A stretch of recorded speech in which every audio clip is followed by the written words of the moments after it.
बिस्मिल्लाहिर्रहमानिर्रहीम। एक्सरसाइज 3.2 है बेटा। आज हम इसके कुछ क्वेश्चंस करेंगे, चूंकि लंबी है इसलिए 2-3 दिन में इंशाल्लाह कोशिश करेंगे इसको सॉल्व करने की।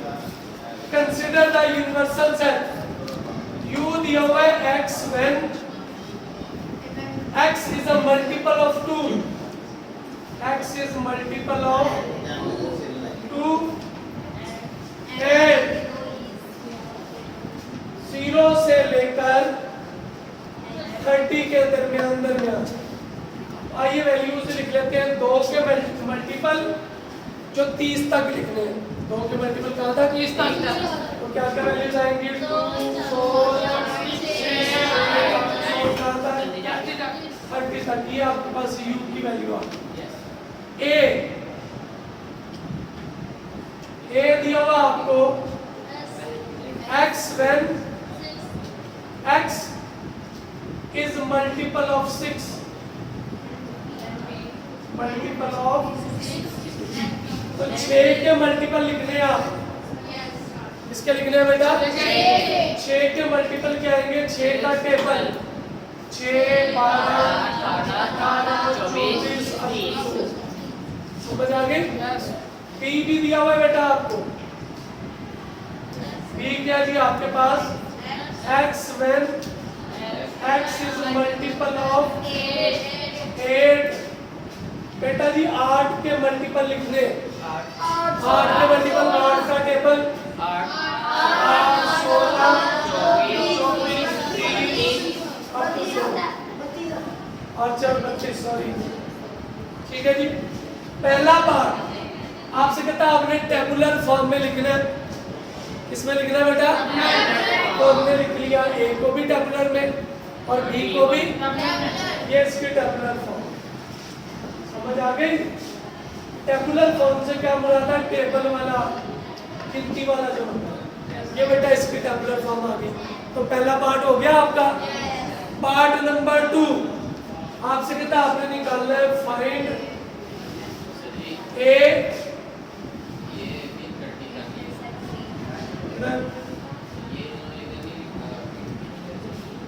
नहीं, कोई बात नहीं, नाम भी होगा तो उसकी कोई लिंक नहीं है। थोड़ा a इंटरसेक्शन b। a की वैल्यू क्या बच्चे? 6 30 इंटरसेक्शन क्या आएगा बेटा? 8 16 24 32। जो इसमें एक जैसी वैल्यूज है वो लिख लीजिए। एक जैसी क्या आएगी? 24। फिर 24 का टेबल कितना आ जाएगा? 48 अब तो 100 ये चलती है। समझ आ गई बात की? ये इसका दूसरा पार्ट है। तीसरा पार्ट है आपसे कहता है वेन शक्ल में आपने इसको लिखना है। किसमें लिखना है बेटा? Draw a Venn diagram. Draw a Venn diagram के लिए आपने एक टेबल ड्रा करना है बड़ा सारा। इसको कहते हैं यूनिवर्सल सेट। क्या कहते हैं बेटा? सामने देखिए प्लीज। ए और बी आपके सामने है। मैंने आपको 3 तरह की डायग्राम्स बताई हुई है। ये तब बनाते हैं जब कुछ कॉमन ना हो। ये इसको आप कहते हैं डिसजॉइंट। क्या कहते हैं? डिसजॉइंट। ये वाली तब बनाते हैं जब कुछ कॉमन हो और कुछ जो है वो अलग भी हो। इसको कहते हैं ओवरलैपिंग। क्या कहते हैं? ओवरलैपिंग। और एक ये वाली होती है जिसको कहते हैं सबसेट, यानी एक सारे का सारा हो। ए और बी को देखिए, कुछ कॉमन भी है और बाकी एक्स्ट्रा भी है। तो आपके पास वैन शक्ल कौन सी आ जाएगी? दूसरा नंबर वाली। ए और क्या आ जाएगा? बी। हमने क्या निकालना है? A intersection B. क्या निकालना है? दोनों में जो कॉमन हिस्सा है बेटा आप उसको शेयर करें। समझ आ गई? आपका बेटा क्वेश्चन नंबर 1 कंप्लीट हो। किसी ने कुछ पूछना है तो पूछो, कोई सवाल पूछना हो, किसी को समझना आई। ओके जी। नेक्स्ट हम करेंगे जी। बेटा पूछो। मल्टीपल से इसको कहते हैं जुज़वे ज़रबी। पहाड़ा, 6 का पहाड़ा, 8 का पहाड़ा। बुक है पास तो किताब पे देख लो क्या लिखा हुआ है। ओके बेटा? क्वेश्चन नंबर 2 डस्टर है किसी के पास? क्वेश्चन नंबर 2 u दिया हुआ है आपको, x भी दिया हुआ है आपको और h भी दिया हुआ है आपको। List the set of element g and h in tabular form. Find g union h, find g intersection h. समझ आ गई बात? हम इसको लिखते हैं और इसकी वैल्यूज बनाने की कोशिश करते हैं। क्वेश्चन नंबर 2 बेटा जी क्या दिया हुआ वो लिख लेते हैं। यूनिवर्सल सेट दिया हुआ है आपको u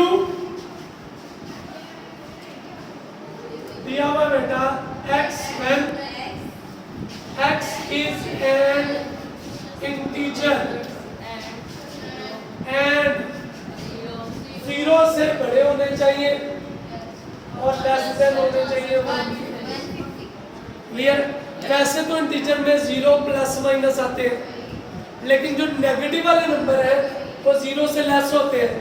इसका मतलब वो आप इसमें इंक्लूड नहीं करेंगे, वो इंक्लूड नहीं करेंगे। सिर्फ देखिए इंटीजर ये है 0 -1 -2 -3 1 2 3 4 5। उसने कहा 1 से बड़े तो सारे ये वाले आएंगे, उधर वाले आप शामिल नहीं करेंगे। क्या आएगी वैल्यू? 1 2 3 4 5 अब तो सोम कहाँ तक बचे? 150। ये इसकी टेबुलर फॉर्म। आइए ए की तरफ, सॉरी जी है। जी क्या दिया हुआ बच्चे? x when x is x बराबर दिया हुआ 2 की पावर m एंड 0 से लेकर कहां तक है बच्चे? 12। क्लियर? कैलकुलेटर आपके पास होना चाहिए। रकमल में m की जगह पे 0 लिखते जाएंगे। 2 की पावर 0 1 आ जाएगा, ऐसा ही है। 2 की पावर 1 2 आ जाएगा। m 12 तक लिखना है। 2 की पावर 2 4 आ जाएगा। 2 की पावर 3 8 2 की पावर 4 16 2 की पावर 5 32 2 की पावर 6 64। और ये बटन क्या वाला बताया हुआ?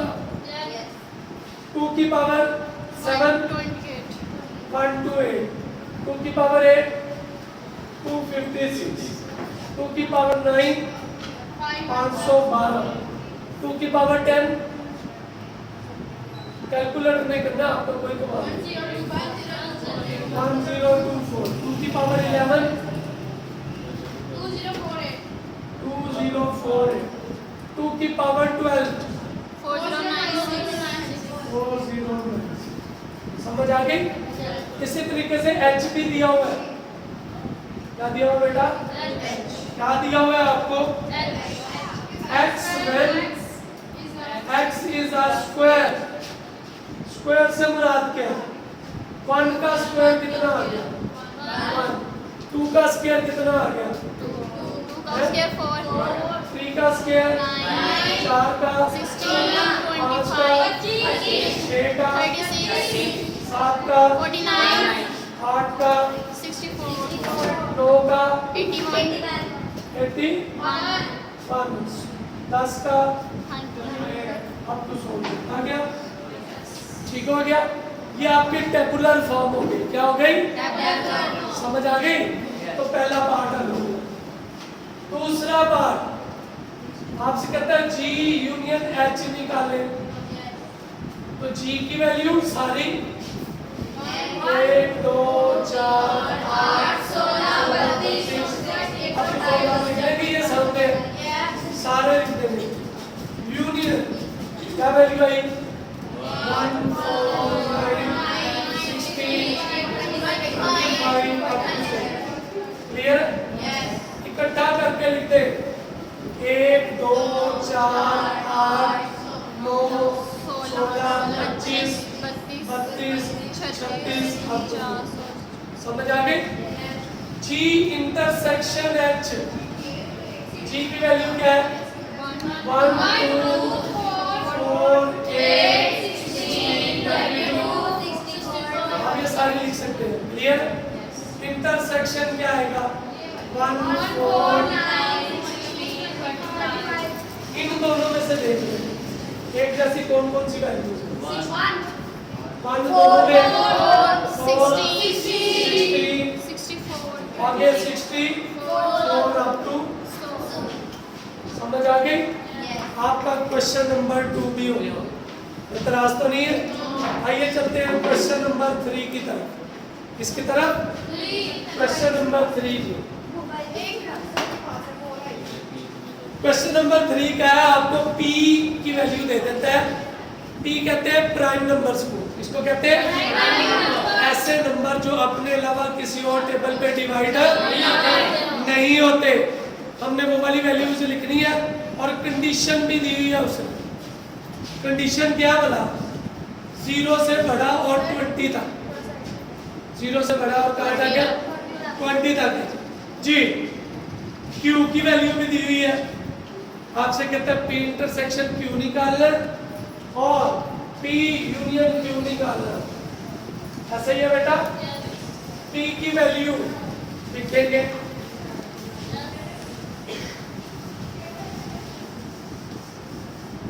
Question number 3। P क्या दिया होगा बेटा? X when X is prime Mufrad other and 0 से बड़ा और कहाँ से छोटा? 20 से। तो प्राइम नंबर 0 और 20 के दरमियान में प्राइम नंबर जो अपने अलावा किसी और टेबल पे डिवाइडर 2 आ गया, 3 आ गया, 5 7 11 17 15 नहीं आएगा क्योंकि 15 3 पे डिवाइड हो जाएगा। 9 भी नहीं आएगा क्योंकि 19 भी आएगा 20 तक। क्लियर? Q लिखेंगे आप X when X is the divisor of 210. X is divisor of 210 and 0 से लेकर 20 के दरमियान। आपने सारे नंबर्स देखने हैं, क्या वो 210 पे डिवाइड होते हैं? 0 हो सकता है लेकिन 0 शामिल नहीं करना क्योंकि इसके नीचे इक्वल नहीं है। 1 पे डिवाइड हो जाता है, 2 पे भी हो जाता है, 3 पे भी हो जाता है, कैलकुलेटर से देखिए आप 4 पे नहीं होगा। 210 को देखे 4 पे डिवाइड होता है की बात। 5 पे 6 पे हो जाता है, 7 पे हो जाता है, 8 पे 210 से डिवाइडेड बाय 9 पे नहीं होता, 10 पे और फिर 15 भी हो जाता 11 पे 12 पे 13 पे 14 पे 15 पे हो जाएगा, 16 पे 17 18 19 20 पे 20 पे नहीं होता। ठीक हो गया? अब पहला सवाल है P इंटरसेक्शन Q निकालना। तो P की वैल्यू ये है 2 3 5 7 11 13 17 और 19। इंटरसेक्शन Q क्या है? 1 2 3 5 6 7 10 और 15। जो दोनों में एक जैसे हैं वो लिखेंगे। 2 3 5 2 आ गया, 5 7 10 भी नहीं है, बस इतना ही है। समझ आ गई? आगे आपसे कहता है P यूनियन Q निकाले। P यूनियन क्या निकाले? तो P की वैल्यू क्या है बेटा? 2 3 5 2 3 5 7 11 13 17 19 यूनियन Q की वैल्यू 1 2 3 5 6 7 क्या करना है? यूनियन निकालना है। क्या निकालना है? तो यूनियन में सबको इकट्ठा कर देंगे। क्या आएगा? 1 2 3 5 6 7 10 11 13 15 17 19। समझ आ गई? पक्की बात है? आपका क्वेश्चन नंबर 3 भी हो गया। क्लियर है? अगला सवाल क्वेश्चन नंबर 4। क्वेश्चन नंबर क्या है? 4। तो क्वेश्चन नंबर 4 कैसे सॉल्व करेंगे देखिएगा। कहता है verify the commutative property of union and intersection. Commutative property क्या होती है? कम्यूटेटिव प्रॉपर्टी यूनियन के लिए ए यूनियन बी बराबर होता है किसके? और इंटरसेक्शन के लिए ए इंटरसेक्शन बी बराबर है इंटरसेक्शन। तो तीनों सवालों के लिए हमने क्या करना है? ये दोनों क्वेश्चन जो है वो सॉल्व करना है। समझ आ गई आपको बात जी? इंटरसेक्शन उसने कहा था निकालो, किताब खोल लो तो पता लग जाएगा। ठीक है, इंटरसेक्शन देखिए जी।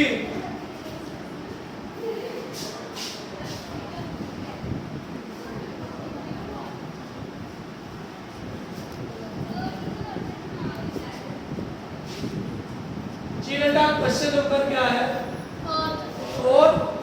आपके सामने लिखने लगा हूं क्वेश्चन और इसको हम सॉल्व कर लेते हैं।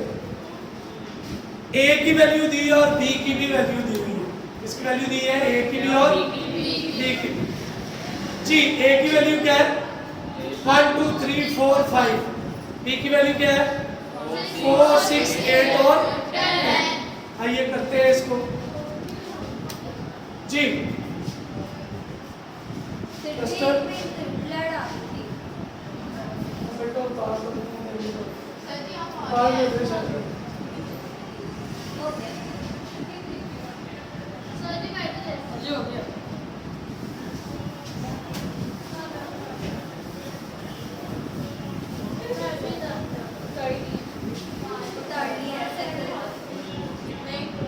क्वेश्चन नंबर क्या है? 4। ए दिया हुआ आपको 1 2 3 4 और 5। बी दिया हुआ आपको 4 6 8 और 10। आपने साबित करना है A union B, B union A के बराबर, A intersection B, B intersection A के बराबर। तो पहले पहला सॉल्व करेंगे। फर्स्ट ए यूनियन बी निकाल लो। ए की वैल्यू क्या है बच्चे? 1 2 3 4 5। यूनियन बी की वैल्यू 4 6 8 यूनियन में इकट्ठा कर देते हैं 1 2 3 4 5 6 8 और 10। इसको 1 नंबर दे दिया। A intersection B, sorry B union A, B union A, B की वैल्यू क्या है? 4 6 8 10। यूनियन ए क्या है? 1 2 3 4 यूनियन में इकट्ठा कर देते हैं 1 2 3 4 5 6 8 और 10। और करें from equation 1 and 2। Left hand side किसके बराबर है? Right hand side from equation equation 1 and 2। किसी के पास मार्क करता है जी बेटा? क्या आएगा हमारे पास? Left hand A union B किसके बराबर आ गया? B union. क्लियर? आइए जी इसका दूसरा पार्ट करते हैं इंटरसेक्शन वाला। कौन सा? इंटरसेक्शन। आइए दूसरा पार्ट क्या है? Basically A intersection B, B intersection. तो पहले ए इंटरसेक्शन बी निकाल लेते। ए की वैल्यू क्या है बच्चे? 1 2 3 4 5। इंटरसेक्शन क्या है? 4 6 8 10। जो दोनों में एक जैसा वो लिखेंगे। और आ गया बी इंटरसेक्शन ए 4 6 8 10। इंटरसेक्शन 1 2 3 4 और क्या आ जाएगा बच्चे दोनों में 4 तो from equation 1 and left hand side किसके बराबर की बात है। इसका दूसरा पार्ट है बी पार्ट।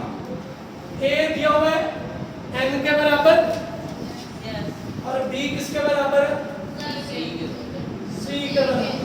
n क्या है 1 2 3 4 2 that a integers 0 plus minus 1 plus minus 2 clear. पहले हम साबित करते हैं a यूनियन b बराबर है किसके b union a union b निकाले 1 2 3 4 यूनियन 0 प्लस माइनस 1 समझ आ गई बात की। यूनियन में इकट्ठा कर देते हैं 0 प्लस माइनस 1 इसको 1 नंबर दे। ओके सेकंड क्या आएगा बच्चे बी यूनियन ए। बी की वैल्यू क्या है 0 प्लस माइनस 1 2 3 यूनियन 1 2 3 ये सारे इसमें मौजूद है तो 0 प्लस माइनस 1 2 3 अब from equation 1 and 2 A union B इसके बराबर आ गया। अब इसका दूसरा part A intersection B B intersection तो ए इंटरसेक्शन बी निकाल ले 1 2 आप इसको लेफ्ट और राइट साइड भी करके कर सकते हैं। इंटरसेक्शन बी क्या है 0 प्लस माइनस 1 और करें ये सारा इसमें मौजूद है तो क्या आएगा बच्चे 1 2 3 4 B intersection A 0 plus minus 1 2 3 intersection 1 2 3 4 जो दोनों में 1 2 3 4 from equation 1 and 2 A intersection B किसके बराबर आ गया ए इंटरसेक्शन समझ आ गई बात की। इसका तीसरा पार्ट है वो भी देखते हैं जी। तीसरा पार्ट क्या है आपको बुक की तरफ बताते हैं।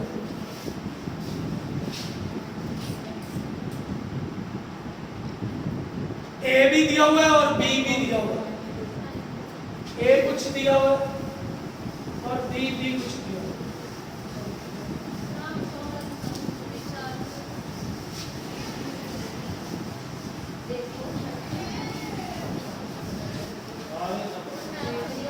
ये बेटा ए की वैल्यू है और बी की भी वैल्यू है। ए की वैल्यू क्या है देखिएगा ए दिया हुआ है A x when x belongs to R and x greater than equal to 0 और B है सारा R।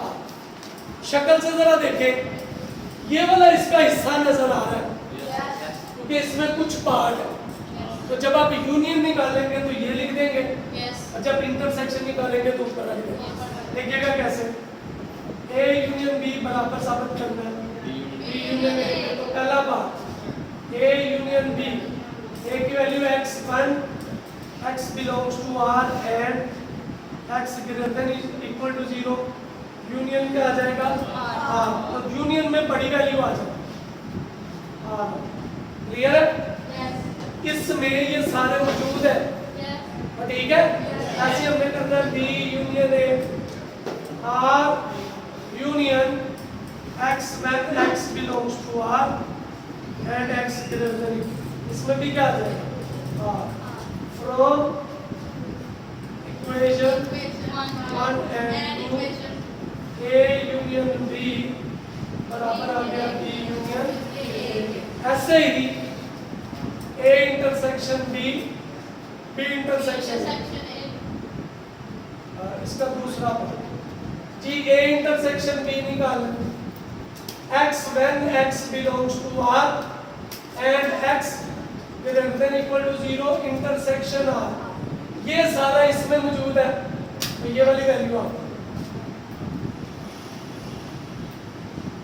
समझ आ गई? P intersection A, R intersection x when x belongs to R, जी बेटा ये सारा इसमें मौजूद है। x when x belongs to R and x greater than equal to from equation 1 and 2 A intersection B किसके बराबर? आपका जवाब क्लियर है जी? 4 सवाल हो गए। इंशाल्लाह बाकी सवाल कल पढ़ेंगे। आपको कोई क्वेश्चन पूछना है, कोई चीज़ पूछनी है तो पूछिए। जैसे ये देखिएगा, इधर देखें, हमने पहला सवाल क्या पढ़ा था? A बराबर n के, ऐसे ही, और B बराबर क्या है? C। समझ आ गई? n क्या लिखा था? नेचुरल 1 2 3 4। Z क्या लिखा था? 0 गौर करें, ये सारे नंबर इसमें मौजूद है। अगर मैं A यूनियन B लिखना चाहूँ और मैं ये नहीं लिखता तो N यूनियन Z लिखूंगा ना, तो जो बड़ी वैल्यू है वो जवाब आएगा। अब इन दोनों में बड़ी वैल्यू क्या है? समझ आ गई? इसको नहीं लिख सकते, ये रियल नंबर है, इसको टेबलेट में लिख ही नहीं सकते। इसमें कई खरब नंबर आ जाते हैं, नहीं लिख सकते। ये डायग्राम लिख ही नहीं सकते, फिर कई ज़्यादा लिखते हैं। ये रैशनल और इरैशनल तमाम नंबर्स का मजमूआ होता है, यानी कायनात का हर नंबर रियल नंबर है, चाहे वो किसी भी शक्ल में है। वो पॉइंट में है, वो पॉइंट में है,